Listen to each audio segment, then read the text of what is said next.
ಚಿಗಟೇರಿ ಗ್ರಾಮದ ಸಮಸ್ತ ಗ್ರಾಮಸ್ಥರಿಗೂ ಹಾಗೂ ಮುಖಂಡರಿಗೂ ನನ್ನ ನಮಸ್ಕಾರ. ಕೆಲವು ವಿದ್ಯಾರ್ಥಿಗಳು ಕೂಡ ಇಲ್ಲಿ ಇದ್ದೀರಿ. ನಿಮ್ ನೋಡಿ ನಮ್ಗೆ ತುಂಬಾ ಖುಷಿ ಆಯ್ತು. ನಾನು ಒಬ್ಬ ಟೀಚರ್. ಯಾರಿಗೆ ಟೀಚರ್ ಅಪ್ಪ ನಾನು? ಮಕ್ಕಳಿಗಲ್ಲ, ಎಲ್ಲ ಡಿಗ್ರಿ ಮಾಡಿರ್ತಾರಲ್ಲ ದೊಡ್ಡವರು. ಏನ್ ಟೀಚ್ ಮಾಡ್ತೀನಿ ಗೊತ್ತಾ ನಾನು? ನೀನ್ ದೊಡ್ಡದಾದ್ಮೇಲೆ ಏನಾಗ್ಬೇಕಂತೀವಿ? ಇಲ್ಲಿ ಡಾಕ್ಟರ್ ಯಾರಾಗ್ತೀರಿ? ಡಾಕ್ಟರ್, ಪೊಲೀಸ್,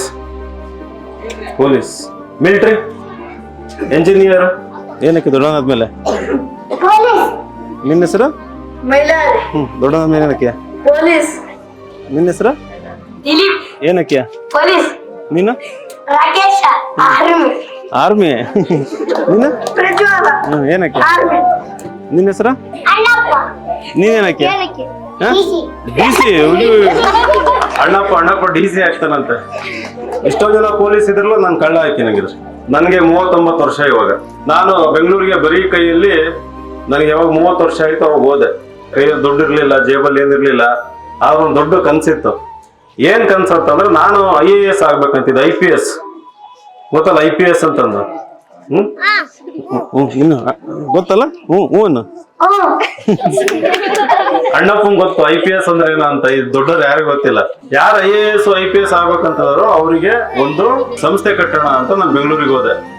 ಬರೀ 40 ಹುಡುಗರು ನಾನು ಹೋದಾಗ. ಆ 40 ಹುಡುಗರನ್ನ ಕಟ್ಕೊಂಡು ಅವ್ರಿಗೆಲ್ಲ ಪಾಠ ಮಾಡಿ ಮಾರ್ಗದರ್ಶನ ಕೊಟ್ಟು ಅದ್ರಲ್ಲಿ 5 ಜನ IAS IPS ಆಗೋ ತರ ಮಾಡಿದೆ. 9 ವರ್ಷ ಆದ್ಮೇಲೆ ಪ್ರತಿ ವರ್ಷ 220 ಜನ IAS IPS ಆಗ್ತದೆ ನಮ್ಮ ಸಂಸ್ಥೆಯಲ್ಲಿ. 40 ಇದ್ದ ಹುಡುಗರು ಇವಾಗ ಸುಮಾರು 10,000 ವಿದ್ಯಾರ್ಥಿಗಳು ನಮ್ಮ ಸಂಸ್ಥೆಯಲ್ಲಿ ಓದ್ತಾ ಇದ್ದಾರೆ. ನಾನ್ ನೋಡಿರೋದು ಏನಂದ್ರೆ, ಹಳ್ಳಿ ಮಕ್ಕಳು IAS IPS ಆಗೋದು ಕಡಿಮೆ ಆಗ್ತಾ ಇದೆ. ಈ ಹುಡುಗರಲ್ಲಿ ಪೊಲೀಸ್ ಅಂತ ಹೇಳಿದ್ರಲ್ಲ, ಬರೀ ಪೊಲೀಸ್ ಆಗೋದಲ್ಲ, IPS ಆಗ್ಬೇಕಂತ ಹೇಳ್ಬೇಕು. Next time ಏನನ್ಬೇಕು? IPS ಹೇಳು. ಬಹಳ ಜೋರದ DC ಅಂತ 100% ಆಗ್ತಾನ ನಾವು. ಇಲ್ಲಿ ಚಿಗಟೇರಿ ಯಾರು ಬಡವರು ಇದ್ದೀರಾ, ನಿಮ್ಮ ಮಕ್ಕಳು ಏನಾದ್ರು ನಾಳೆ IAS IPS ಮಾಡ್ತೀನಿ ಅಂತ ನಮ್ಮ ಸಂಸ್ಥೆ ಬಂದ್ರೆ ನನ್ನ ಕಡೆಯಿಂದ ಉಚಿತವಾಗಿ ಅವ್ರಿಗೆ IAS IPS ಕೋಚಿಂಗ್ ಕೊಡಿಸ್ತೀನಿ.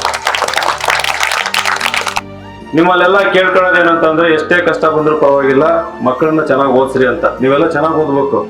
ಈಗ ನಾನು ಸುಮಾರು ಒಂದು 140 ಕಿಲೋಮೀಟರ್ ಕಾಲ್ನಡಿಗೆ ಮೂಲಕ ಪಾದಯಾತ್ರೆ ಮಾಡ್ಕೊಂಡು ಗ್ರಾಮ ವಾಸ್ತವ್ಯ ಮಾಡಿ ಇಲ್ಲಿ ಚಿಗಟೇರಿಗೆ ಬಂದಿದ್ದೀನಿ. ಚಿಗಟೇರಿ ಎಂಟರ್ ಆದಾಗ ಒಂದು ಒಳ್ಳೆ ಅದ್ಭುತ ಸ್ವಾಗತ ಸಿಕ್ತು. ನಾನು ಒಬ್ಬ ಲೋಕಸಭಾ ಟಿಕೆಟ್ ಆಕಾಂಕ್ಷಿ, ದಾವಣಗೆರೆ ಕ್ಷೇತ್ರದಿಂದ.